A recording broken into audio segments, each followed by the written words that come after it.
Okay, how are we doing? There's the volume ramped up, which makes me think that maybe we're just having conversations now. Are we still working? Because if not, we'll move on. But if you need about 2 more minutes, we can do it. 2 more minutes? Okay. 2 more minutes, then we're going to come back together.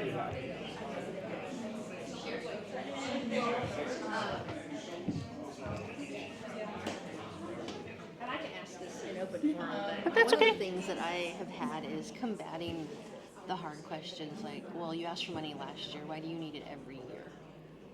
Or, well, why do you need it every year? And I have that answer. Yeah. So for the TIES attendees, we do scholarships. So we try to utilize all the money that is raised for scholarships in that calendar year. Right. Well, and you talk about the same. So are you raising money specifically for scholarships? That's okay. So yeah, talk about how that's the funds that are raised. Now, part of if you were raising endowment, it would help give you some basis of whatever. But of course, what are the scholarships? Why are they important? What do those do both for the recipients and for the park district? And then, we give out X dollars, we raise X dollars a year, or we can give out more. Yeah. Why do you need this every year? Why is this an annual fundraiser? Why aren't you, putting a portion of your revenue towards that? Well, and that's where you have to talk about. I mean, I'm sure a lot of organizations do. But all nonprofits raise money every year because they need to support their operations every year. So part of that is speaking to where does your funding come from, and how much of your budget does it, so if your other funding and other revenue is supporting everything else, maybe there's a piece of it that goes to scholarships and you can speak to that. But private donations, but donations allows, it's really just sort of knowing and knowing your organization's financial structure is always important. Yeah, but that's a good point. We also had a good conversation I'm going to bring up as an example about evidence, like what's the difference between the need and the evidence. And again, this is, it's really the basis for how you're going to talk about it with people. So it doesn't have to be categorized exactly, but it needs to address these questions. So, okay, I'm going to bring everybody back together. Yeah, our 2 minutes are up.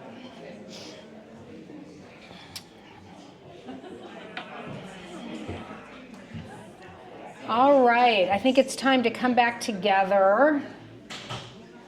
So, how was that for everyone? Was it useful time?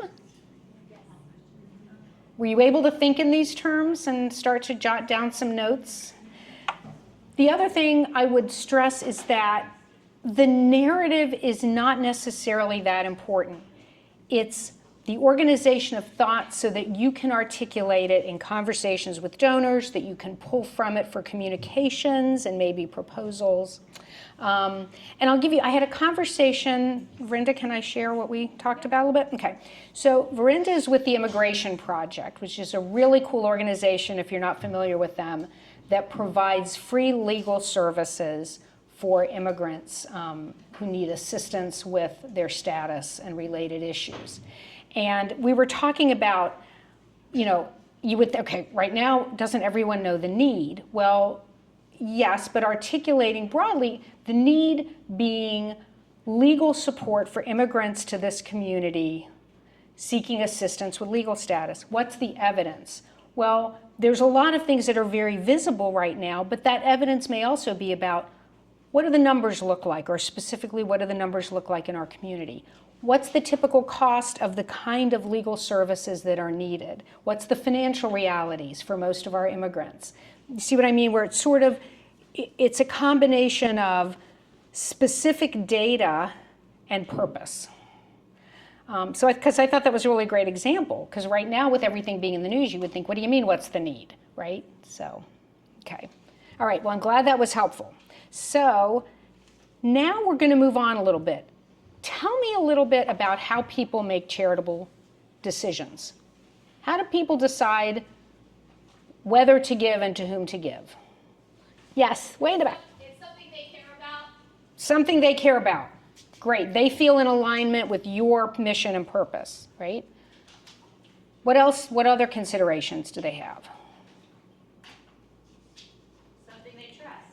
Somebody they trust. Good, Caitlin. Right. They want to, that kind of goes back to the why us, right? Yes. They need to fit their, at the level we're talking about here for major gifts. It's got to fit in with all the rest of their financial plans. Because if you're going to get, say, 5% of somebody's net worth, what's the other 95 going for? What plans have they already made? Right. Great, Alex. So really a consideration of their financial wherewithal. And in the major gift category, they're all of their plans, especially if they're thinking about this as part of their long-term financial plans. Yes? Some type of assurance that there will be a large impact on what they do care about? Assurance of impact, right? Going back to the case for support. Yes, Marguerite. How does it benefit their organization, whether it be marketing or agreement or possibly services that they can render at a later time? Right, if it's a business making the gift, right? Not an individual, right? So how does it fit with their business over the long term? Right, and I will say actually today we're talking more about individuals, but that's an important point, so thank you.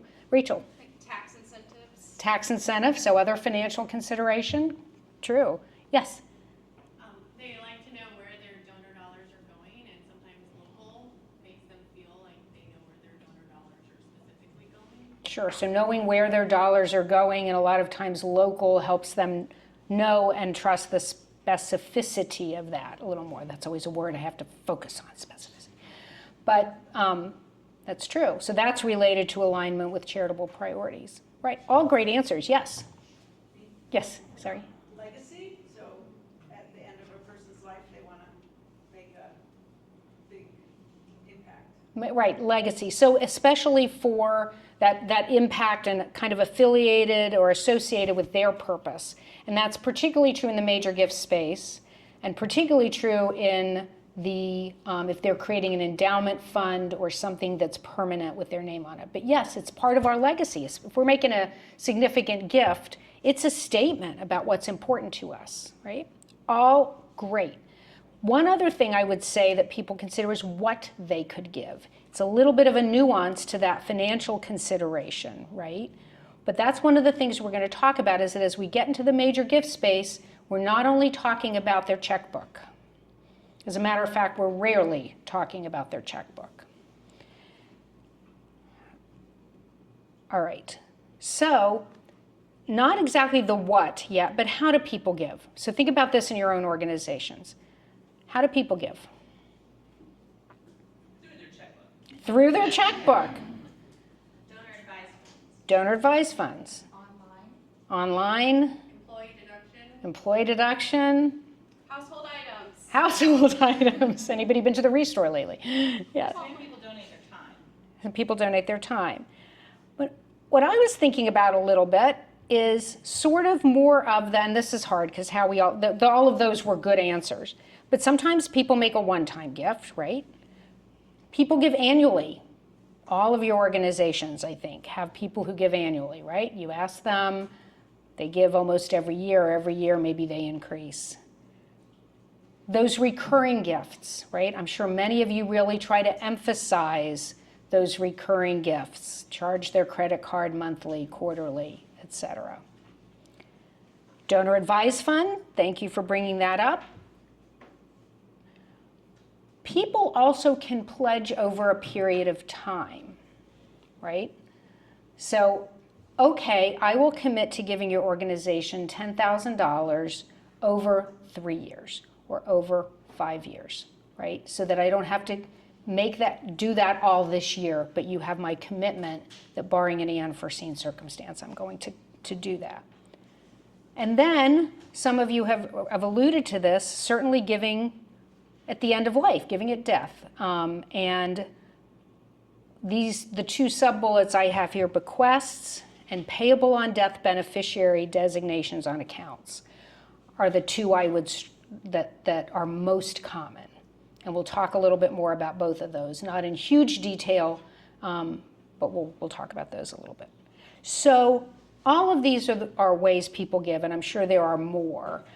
And we're going to focus primarily on those last three major bullets in this session, okay? Giving from donor advised funds a bit, pledge over a certain period of time and gifts at death. Yes, Lori? Yeah, I just wanted, we're experiencing for the first time a donor who's coming with a matching gift. Mm-hmm. And so I wonder if there's any advice around that. Oh, that's great. So somebody has come with a matching gift. Yes. If there's time at the end, remind me, we'll talk more specifically about that. But matching gifts can be a great way to incentivize or incent additional gifts at a certain level. So I encourage you, so this person came forward with a major gift. Are they matching gifts at any level? Or are they matching up to that amount? Up to that amount. Okay, yeah, that's certainly another way people give in a way that they believe will encourage additional giving. And then it's how you communicate that match, how you think about your best prospects to meet that match. So when we start talking about prospect prioritization, that will be important. So yes, very good point. People make matching gifts as well. Yes? So I'm still kind of new to all this. So the difference between one-time gift versus annual gift, like if they're giving one time as an annual gift, is that considered like a... There's a little overlap there, so good fine point to mention. But people might also make a one-time gift and not give annually. So let's say there's an organization that, I think is worthy, but it's not one that I support regularly, and my sister is a volunteer there and asks me to make a donation towards their event. Or and this would never happen if you knew my sister, but let's say she was doing a 5K for that. If she were, running in a 5K or doing a polar plunge, which she would never do either, for an organization, I might make a one-time gift in support of her. Does that make sense? Or it's a particular one-time need or project. Sometimes it's an emergency issue, right? It might be a relief organization. It might be a particular need in our community, right? So that's an example. And with recurring gift and annual, I know that if they're annual giving and then they give again so is that considered? Well, it is in some ways, but recurring gifts are usually set up to happen automatically. So that might be, like, for instance, public media often encourages gifts where they charge your credit card monthly or quarterly so that they can be assured they're getting those funds. Okay.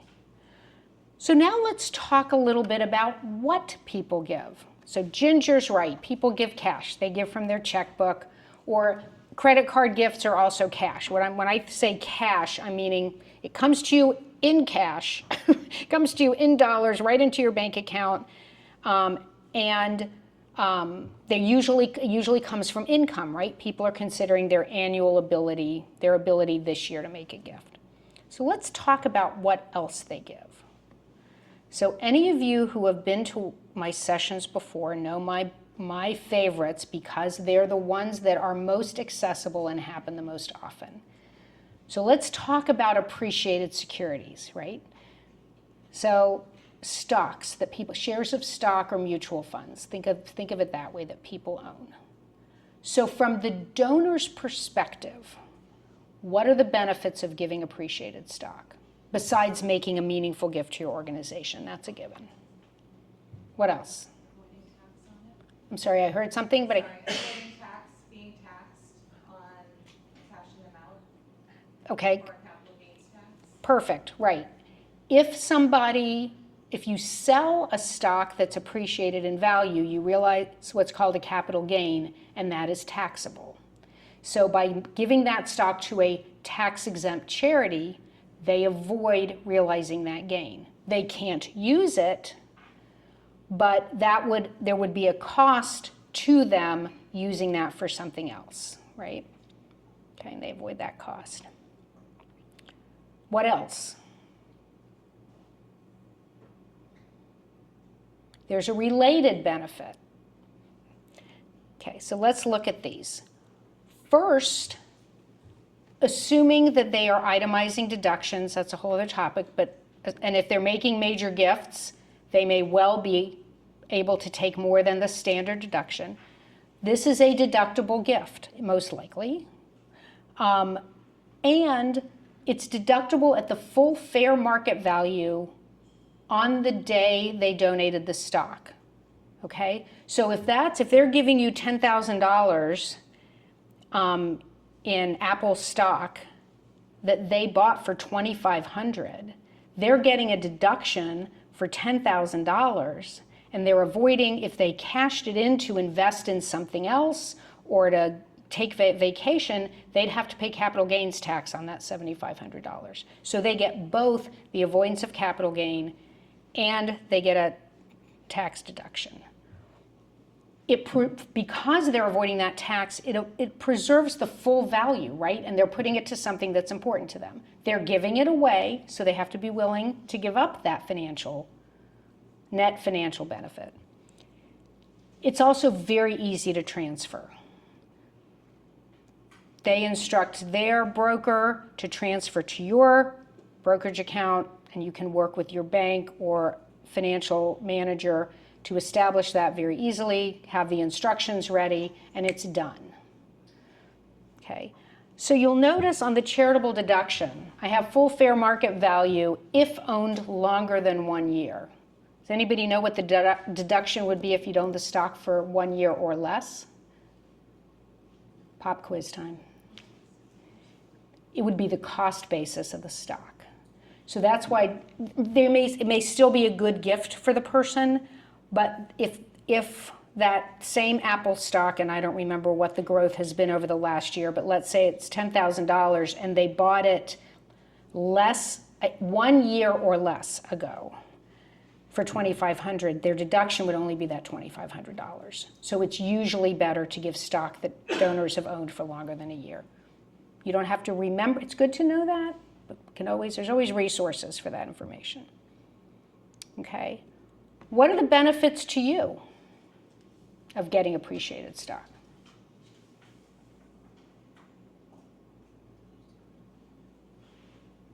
Alex? You're likely to get a bigger chunk of money than if it's just cash. You're likely to get a bigger chunk of money if it's just cash? Access and availability. I'm sorry, say that. Access and availability. Access and availability, yep. A lot of people that own appreciated stocks, is that what you're thinking? It's just easy. It's easy to discuss with donors. People know what it is. You can talk with them about, when you're talking with them about a specific gift, if you have appreciated securities you've held longer than a year, that might be a financially wise gift for you to make. You should talk with your financial advisor about that. It's easy to accept, just gets transferred into your brokerage account, and it's easy to convert to cash.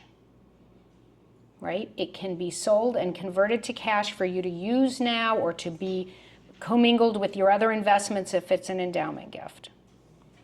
Okay? So appreciated securities, widely held, easy to give, and this is one of I only get on a soapbox about, I get on a soapbox about a lot of things, let's be clear. But one of my favorites is about gifts of appreciated stock, because every charitable organization should be prepared to accept them and to talk to their prospective donors about them. Okay, I'll get off the soapbox, but I'll be back on in a minute. Here's the other one, and I bet almost all of you, if not all of you, are getting gifts from donors' IRAs, right? Many of your donors probably tell you they're giving their RMD, their required minimum distribution. But what they're really doing is making technically a qualified charitable distribution from their IRA. So this is going to be review for a lot of you, but I'm going to do it anyway. It may be news for some of you. So any donor age 70 and a half or older can make one of these gifts from their IRA. It's available to, even if they're not yet, because now the minimum age for required minimum distributions is 73. It used to be 70 and a half.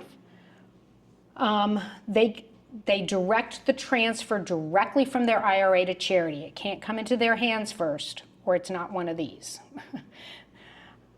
They can't receive anything of benefit, so they don't want to do this to go to your gala or to be entered into a drawing. Okay, it has to just be a straight donation. It also can't go to a donor-advised fund. So this is a gift that the community foundation can accept for other funds, but not for their donor advised funds. There's a limit. Every taxpayer can do qualified charitable distributions from their IRA up to $108,000 in total this year. It's actually an amount that's indexed for inflation, so it can change every year, but it's $108,000 this year. Here's where the financial benefits work for the donor. They're qualified charitable distributions. When someone, retirement age or not, takes a distribution from their IRA, it becomes taxable income to them. That's when it wasn't taxable income when they put it in or as it was growing. When they withdraw it, it becomes taxable income. This is a way to use those dollars without them becoming taxable income to the donor. So a lot of donors who have IRAs and are required to take minimum distributions and don't really need them, give them to charity.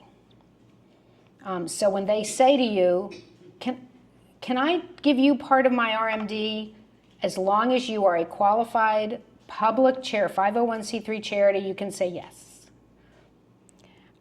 They count towards their required minimum distribution. So that helps them reduce what would otherwise be their taxable income. They don't qualify for a tax deduction because it was never taxable income to them in the first place. So what they're doing is avoiding it becoming taxable income. Okay, does that make sense? Yes? So this is only though for traditional IRAs, it's not for Roth IRAs where... Well, they can do a Roth IRA, but there's not the same financial benefit to them. Yeah, but it is not... Doesn't have, I don't think it has required minimum distribution. You don't ever have to. Well, and it's already been taxed. Right. So, right. You cannot do one of these from any other qualified retirement plan, like a 401k or a 403b. Don't ask me why. It was just the way the legislation was drafted when this was approved. Okay, so if that's where their money sits, they can roll that over into an IRA and then give the gift to you. But this is my other soapbox item because IRAs are one of the most widely held assets in the US.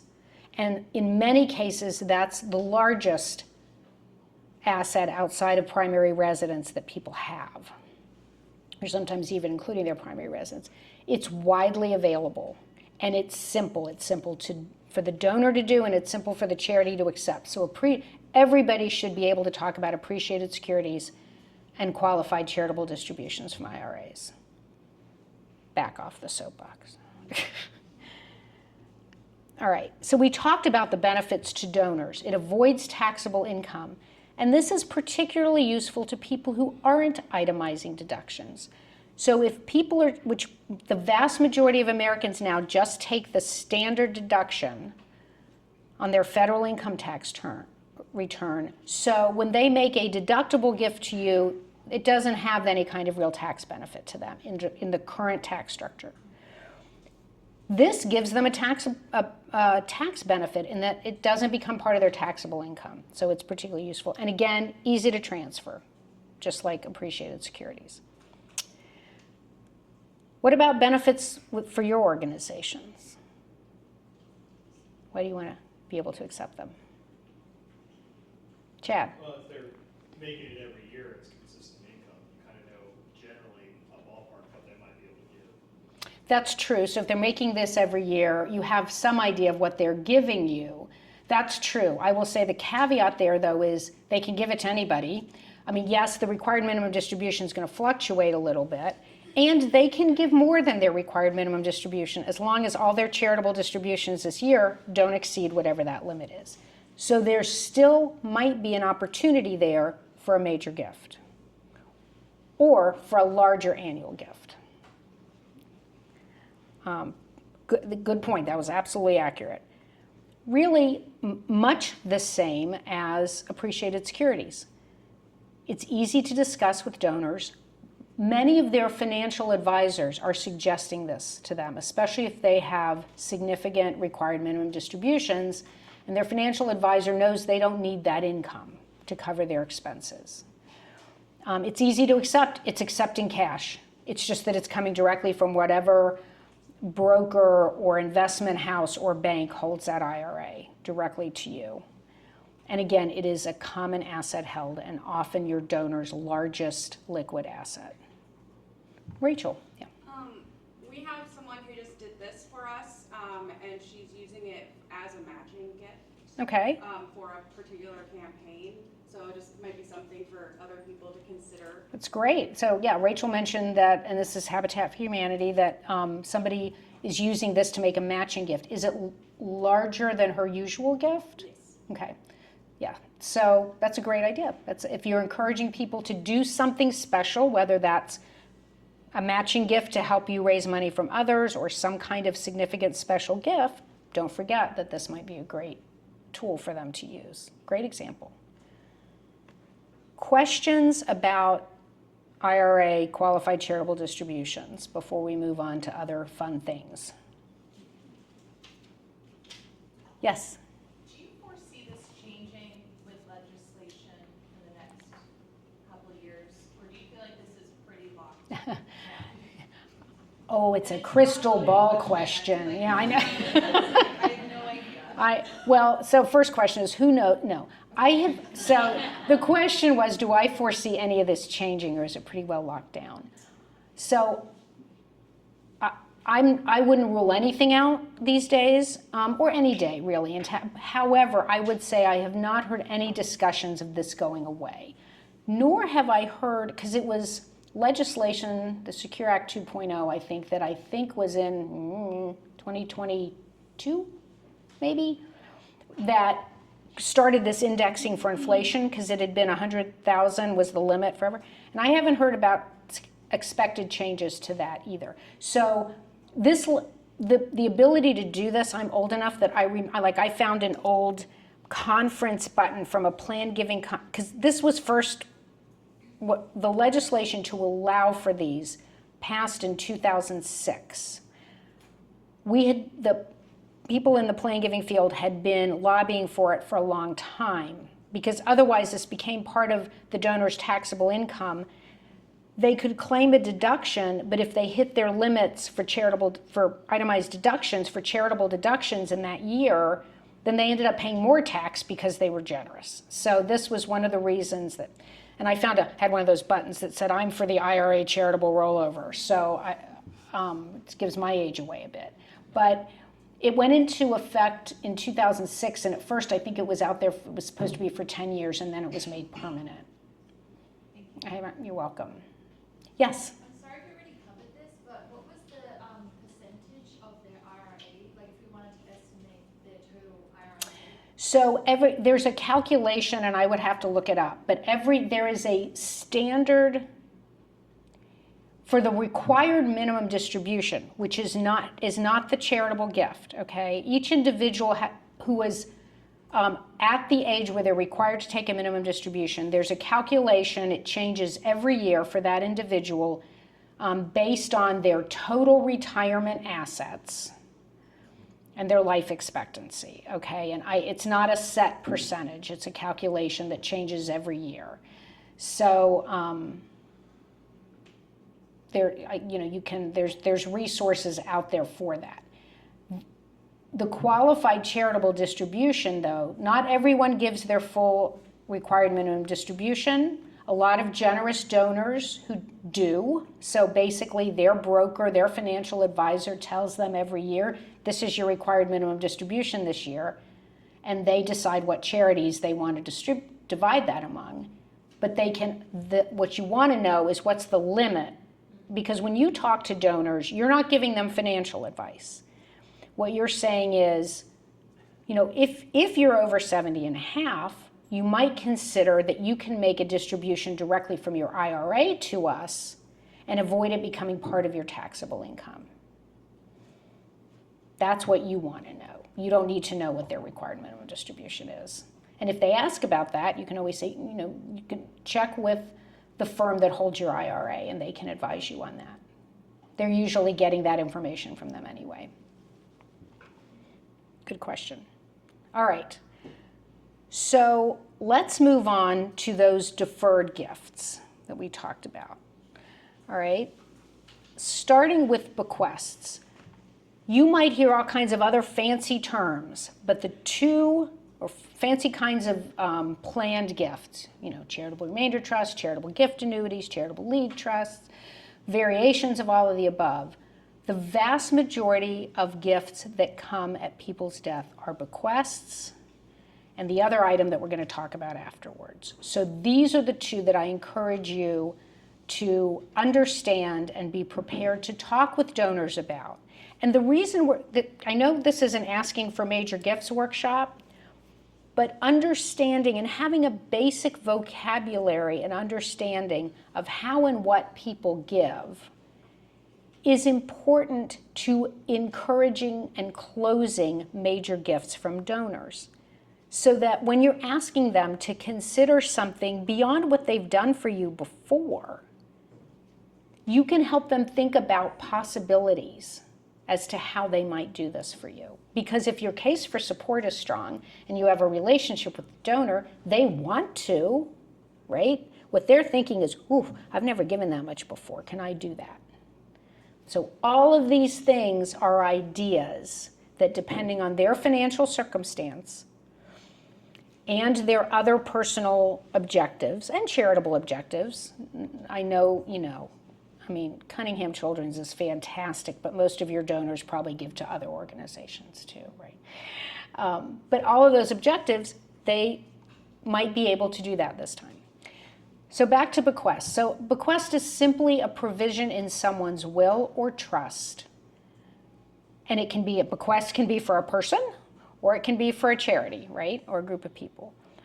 The benefits of bequests to donors, and why anyone who has a will or a trust at least has some kind of bequests in there, maybe charitable, maybe not, but likely to family and others, is that they're flexible because the donor can change them during their lifetime, and they're fully revocable. And this gives donors comfort level if they want to support you, but things change for them.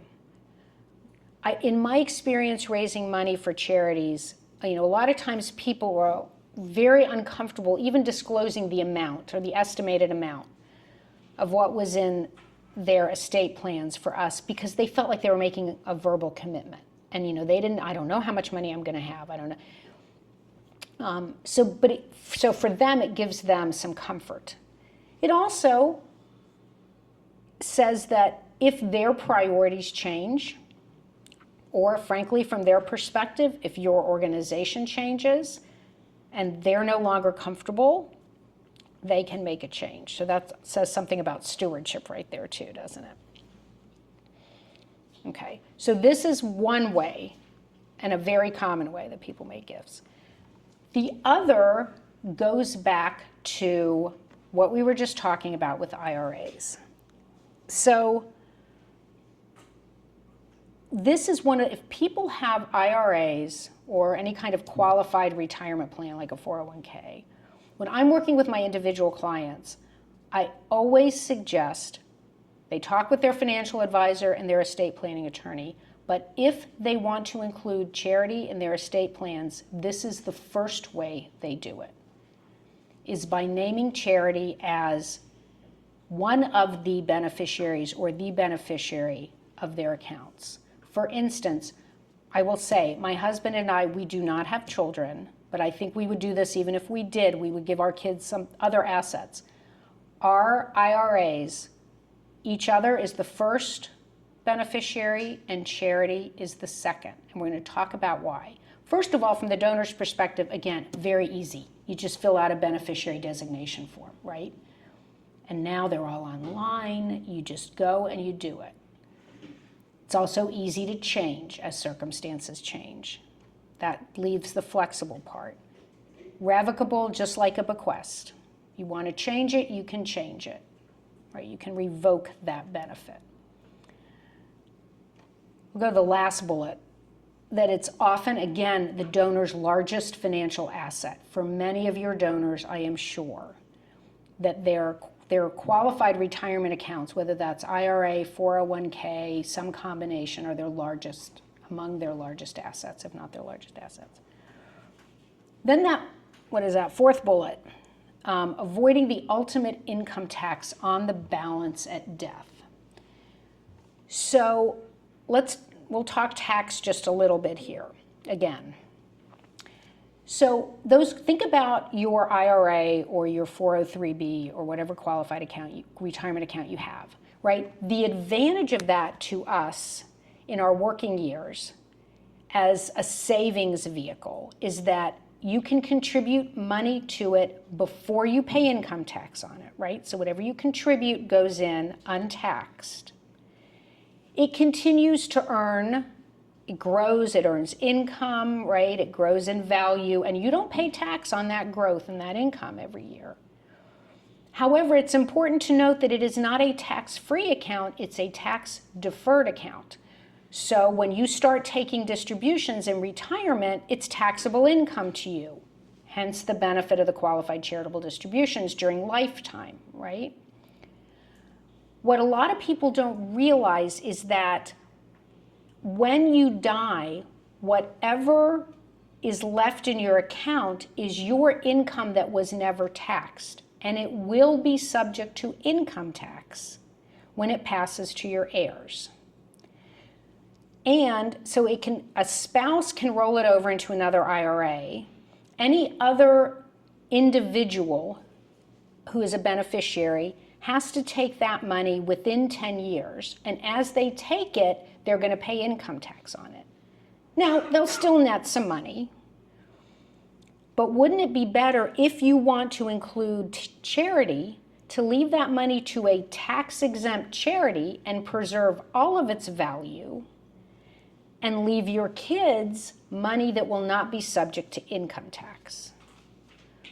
So that's the other reason these are great gifts to charity at death, is it preserves the full value of the money in those accounts. So when you're thinking about talking with donors about gifts where part or all of it might be at their death, or a way to help them think about larger commitments to your organization, bequests, and saying, and if you have qualified retirement accounts like an IRA or a 401k, you might consider naming us as a beneficiary so that those funds will not be taxed when they pass to your heirs. You should talk with your financial advisor about that. You don't have to be able to answer all the technical questions. You should talk with your financial advisor about that. Okay. Questions about this? Alex? There's some heading there. Cost there is less to disinherit than most other assets. Could you explain that? Sure. It's a little convoluted. Any money you leave to charity, takes money away from what you are probably otherwise leaving to other people, your heirs. For most people, that's children, grandchildren. If you're leaving them $100,000 in appreciated securities, they're going to get $100,000. If you leave them $100,000 from your IRA,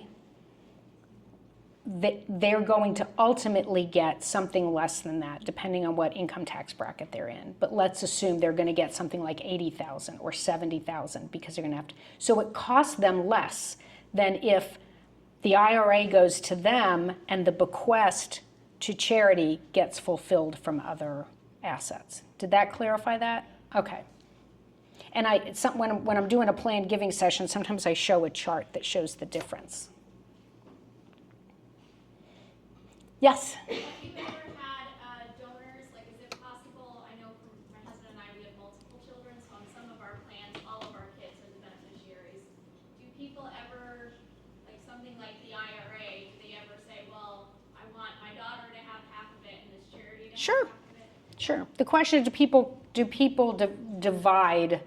Absolutely, you can name more than one beneficiary. You can also name contingent beneficiary should this person, and we all, of course, hope our children do not die before we do, but yes, absolutely. absolutely. And you do have to, somebody who doesn't want to leave money to charity isn't going to do this anyway, right? You are still giving something away. But it's a tax-savvy gift and easy to make or change, should those circumstances change. Absolutely.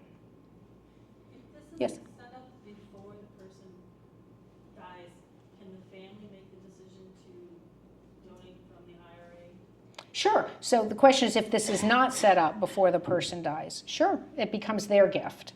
They can't change it as coming from the IRA, though.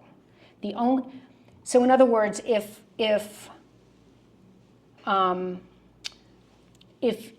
you left your IRA to your daughter, I don't know you, but if you left your IRA to your daughter and you die, she can then make a gift of that, but it's her gift, it's not yours. So she will still be subject to income tax on it. Okay? Only the IRA owner can designate a beneficiary.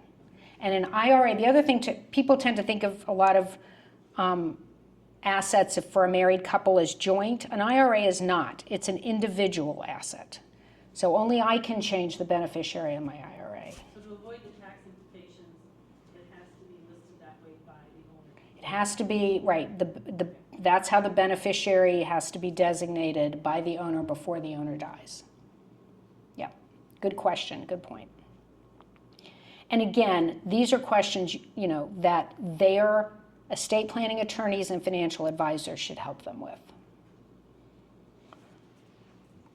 Okay. So what I want to stress is these are not mutually exclusive choices for a donor, right? Just like peanut butter and chocolate, they're better together.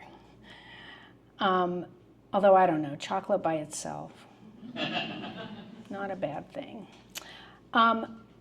So as you're encouraging donors to consider larger gifts, think about the opportunity for them to combine a lifetime gift with a deferred gift, right? What if the person made a special gift to help fund an initiative and then made a gift through their estate to your endowment to help ensure a certain level of support for that initiative after they're gone?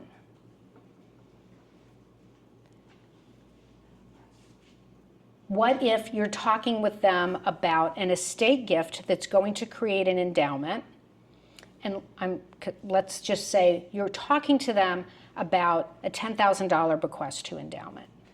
And your endowment policy is, spending policy is 4%. Okay, so 4% is $4,000. $400, yeah, $400, sorry.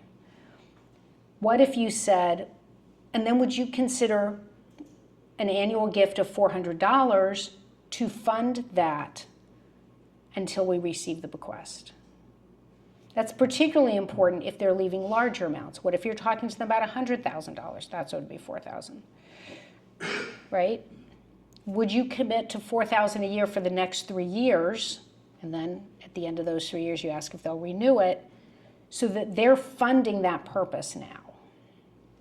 So again, not mutually exclusive, outright lifetime deferred, and also not mutually exclusive. They might do part of it from appreciated securities, part of it from a qualified charitable distribution from their IRA. I worked with an individual client a couple of years ago on a $200,000 gift to endow a scholarship in his wife's memory at his wife's alma mater, not in the state of Illinois. And when he had spoke with his financial advisor about this, can I do this without negatively impacting myself or my kids? The financial advisor wisely said, yes, you can. I'd suggest you fund it over 4 years, and we'll use your required minimum distribution first, and then we'll look at your appreciated securities every year to see what to use to make that up. So he gave $50,000 a year over 4 years, or he is giving. He's still in the middle of that pledge. How wonderful. And I know he was considering, I'm not sure where he landed, but he was considering giving what would be equivalent to the annual distribution every year, because he was, otherwise it wasn't going to start giving scholarships until the endowment was built, was fully funded. So he was excited about the scholarship, and that way he could see this helping a student in his wife's memory. All of you can think about ways that you might do that for your organizations too. Okay, how am I doing? We got to get moving. All right, so let's talk about the fun part. How do you know who to ask? Well, one of the handouts, and there's 3 sheets back there, you should each make sure you get one. But one of them looks like this. It's a big blank grid.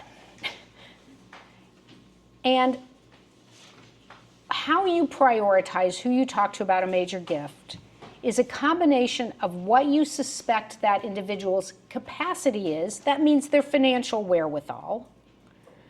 And that is an educated guess on our part, right?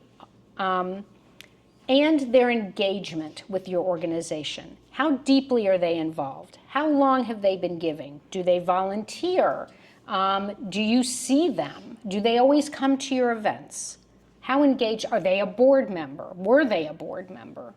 Okay, that tells you something about how long they were engaged. So let's look at some examples. All right, here's what it might look like. And I'm going to start with that lower right quadrant. High engagement, low capacity, okay?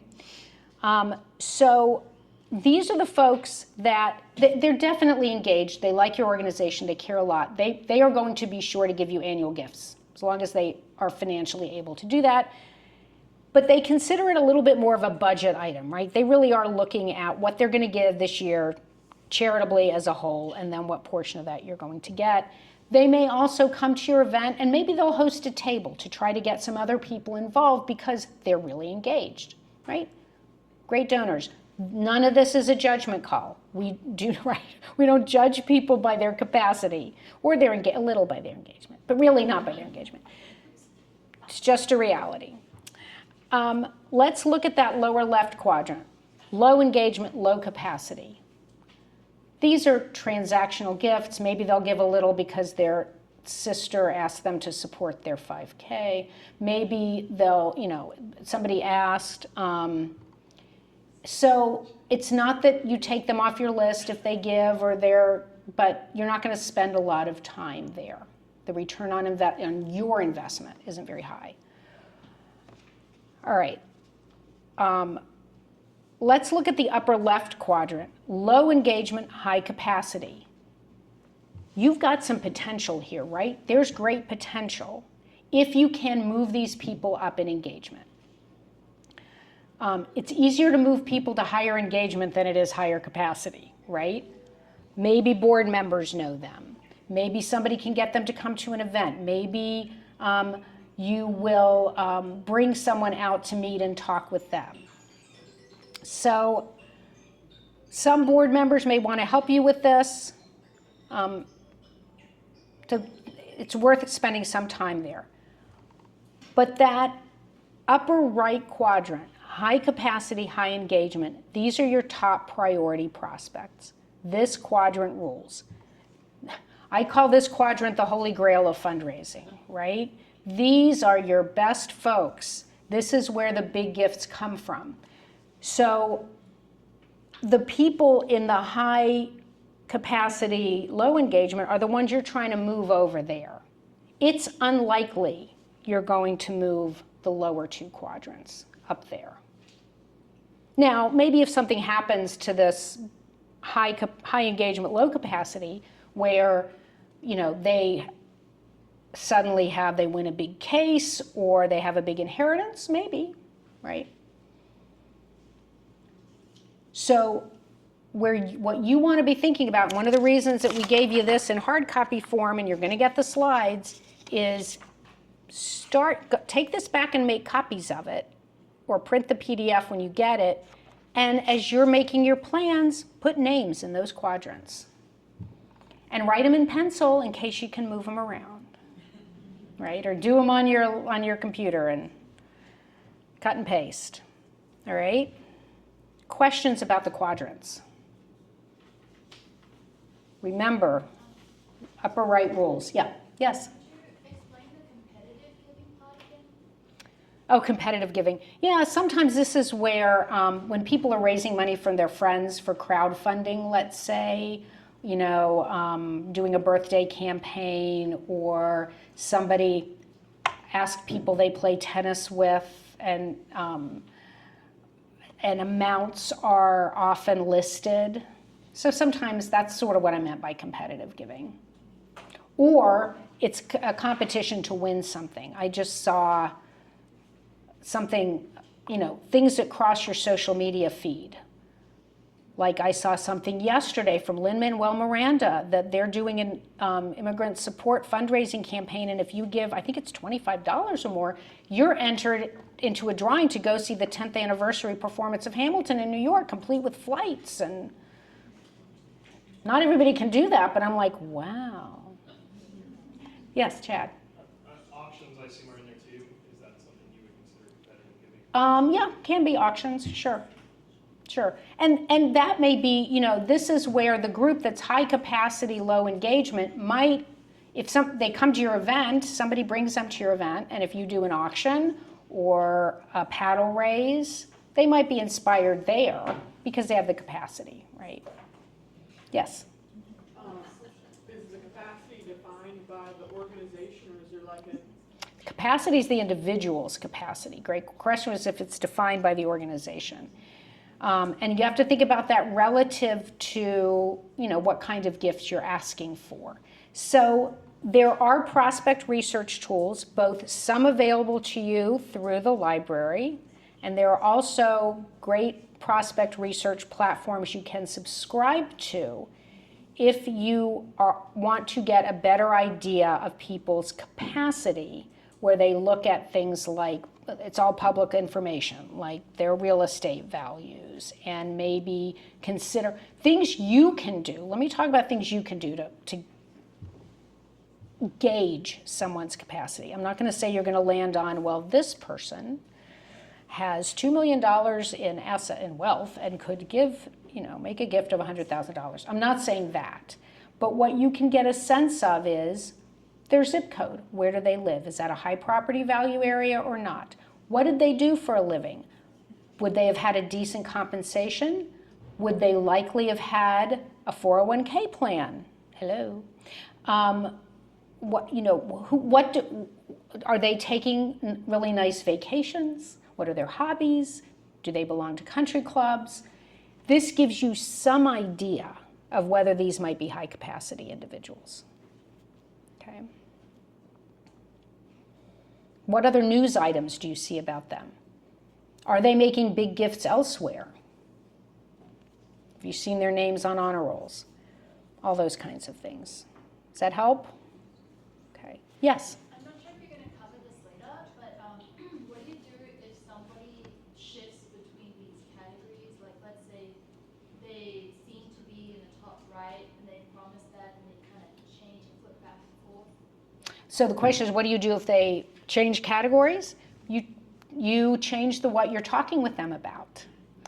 Hopefully, they're moving into a more favorable category for you. Now, there are also circumstances, economic downturns, et cetera, where people may not be able to give as much as they had given, or they might have made a pledge to you that they can no longer complete, or they can't complete on the timeline they originally talked to you about. So you have to talk with them about what will work then for them.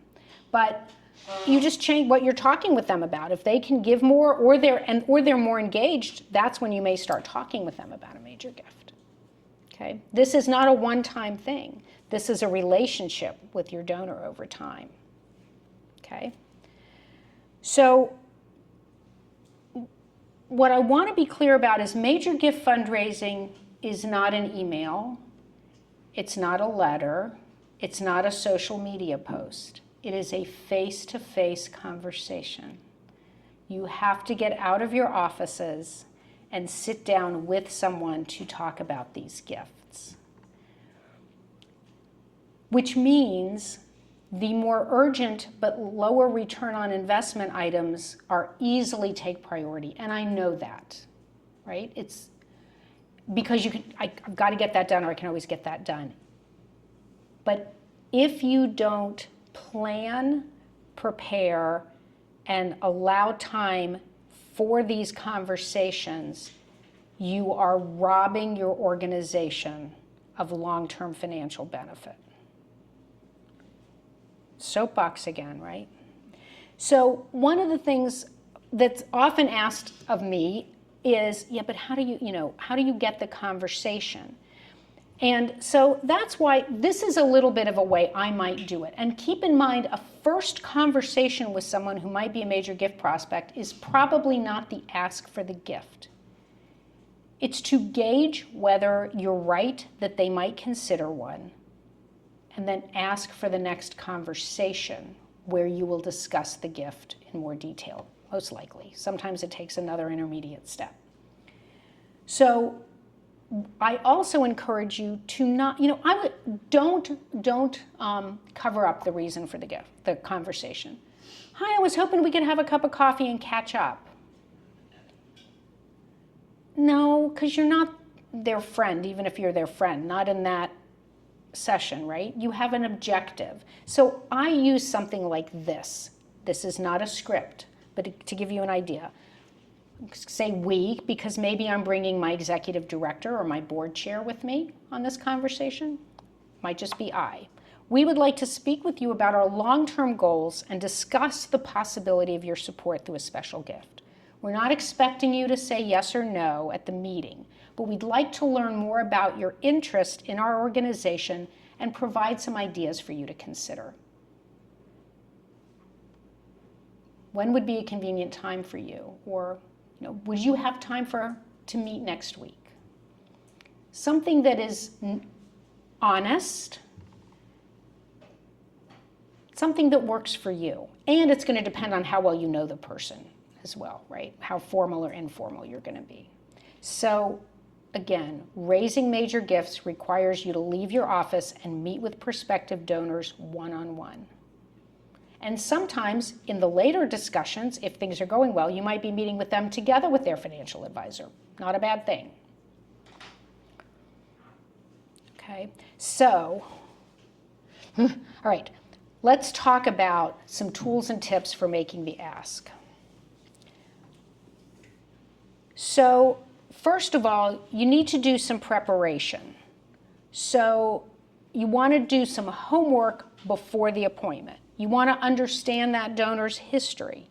How long have they been giving, or how long have they been involved? What ways have they been involved? Are they volunteers? Were they ever a board member? Are they a current board member? What's their involvement in your organization? How much have they given? Have you been seeing that go up? You'll know these things because you'll know what quadrant you put them in. Again, where are they on that matrix? What's their basis for interest in your organization? If you know that, that's helpful. So why did they first get involved? Why is this of importance to them? Did they experience immigration themselves or in their family? Did they or someone in their family benefit from a scholarship? Have they been, I'm looking at Habitat for Humanity, you're building your volunteers. How have they gotten involved? So something about their basis for interest. And then some idea of the dollar range for their ask. And that may be based on what you're raising money for and how much you need and how much they've given before. People always ask for a rule of thumb, and if anyone in the audience has a good one, I'm all ears. But one of the ways I think about it is I often think if we're asking them to make a major gift, because that's something I think about that could be over time, could be a combination of an outright gift and a planned gift. I'm usually thinking in that 10 to 20 times their annual gift range. Allison, do you think that's, honestly, do you think that's a decent? Maybe. The better you know them, the better you'll be able to gauge, right? Because you're asking them to give from assets, not income. Okay. Then you want to refine your case for this conversation. What's the opportunity you're asking them to consider? How narrow or how broad is it? Again, what's the evidence for that need or that opportunity? What is the connection to the donor's involvement and their interest? How can you connect the dots to the way that they've been engaged with your organization? And how will the gift you're asking for have impact on that? What will it allow you to do? And again, a reminder, you're going to get these slides, so you will get this in full form. And then, in the conversation, in the meeting, you want to acknowledge their past giving and involvement. You start with the thank you. You want to get to know them a little better. You want to engage them with your organization in the moment so that they feel that as you're having the conversation. Ask them why they got involved or to describe their involvement. If they've been involved with the organization longer than you, ask about some of that history. You know, oh, so you started volunteering in 1996. Wasn't that when this happened? Or what was it like then? Who was the executive director then? Let them teach you. Then pivot the conversation to the current situation and the particular need or opportunity that you want to talk with them about. And when you get to the ask them to consider a specific amount or a range. Would you consider a commitment of X dollars?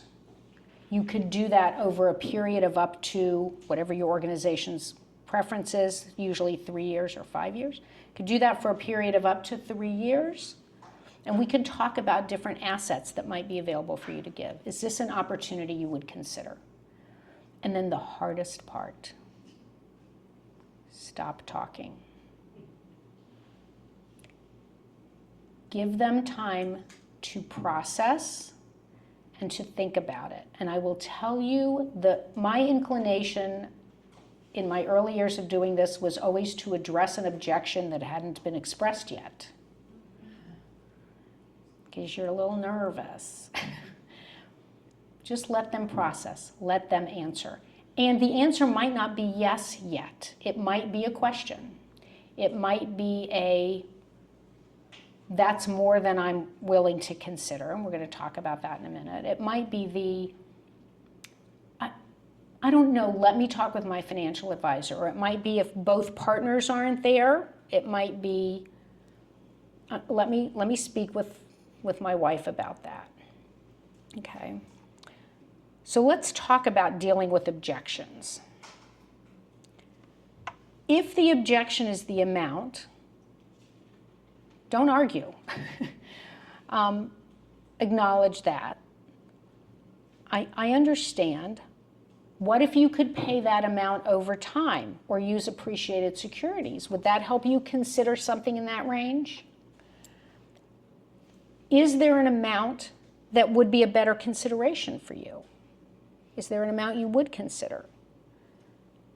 Or, I understand, could we possibly revisit this conversation after you've had an opportunity to consult with your financial advisor?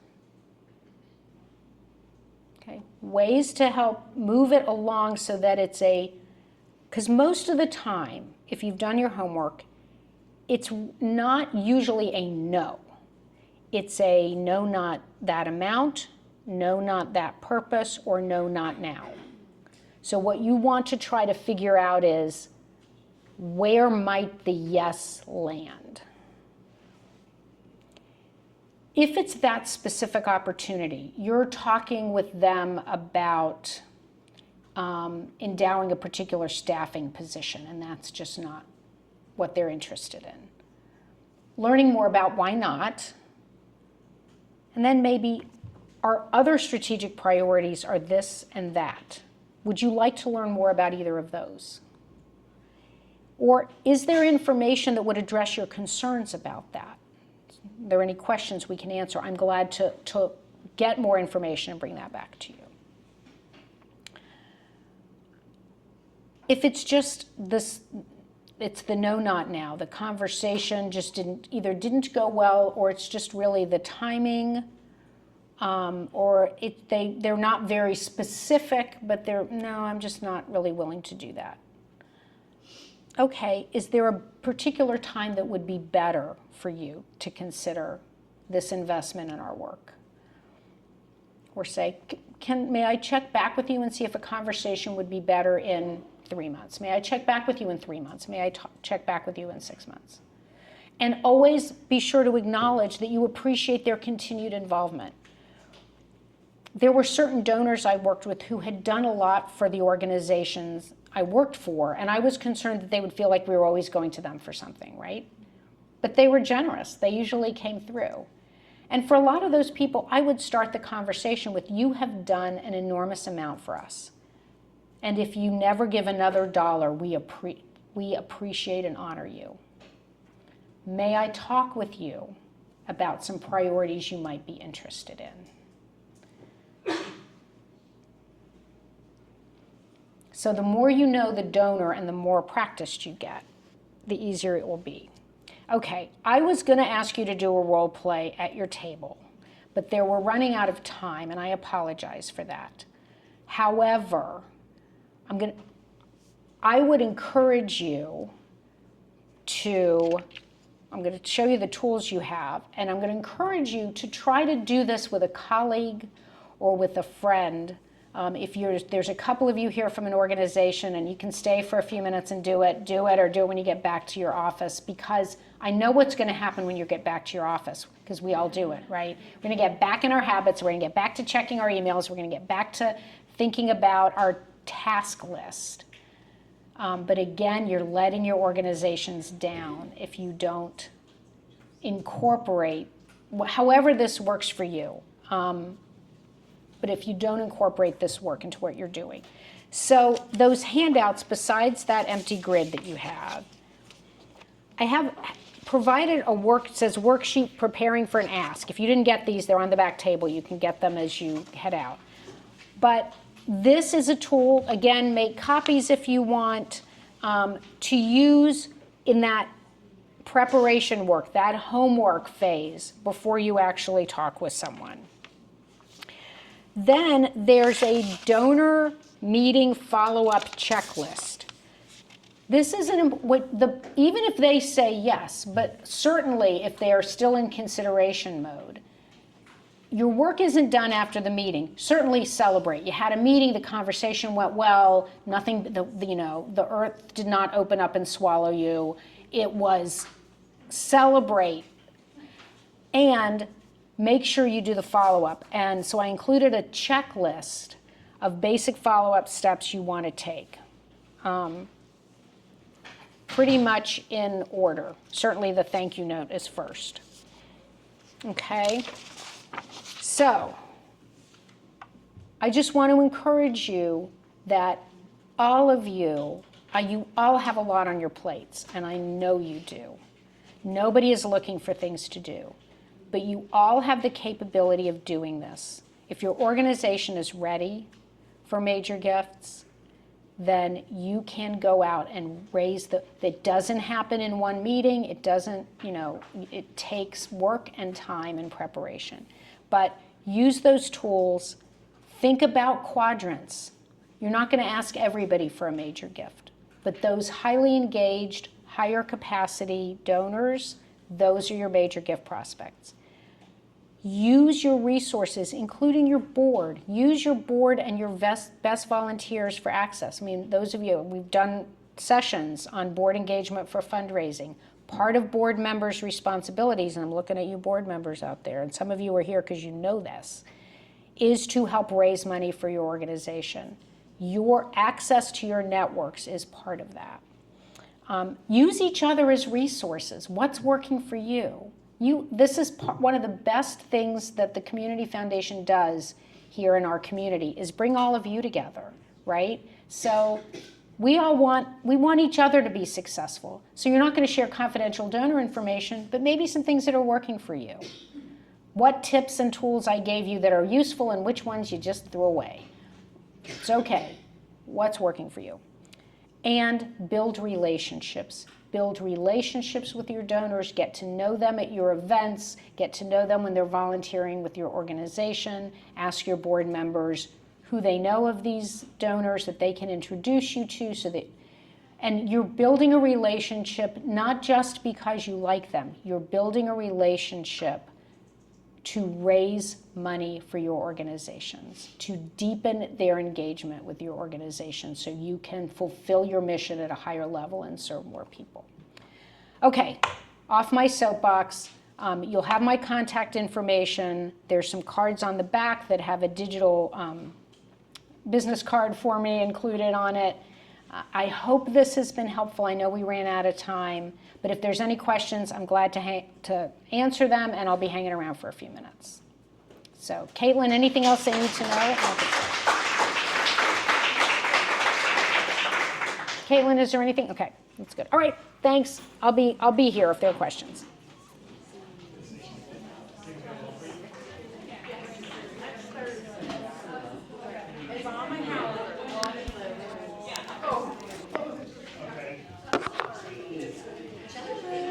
As always, perfect. This was great. I thought I timed it pretty well. No, I mean, you're right on.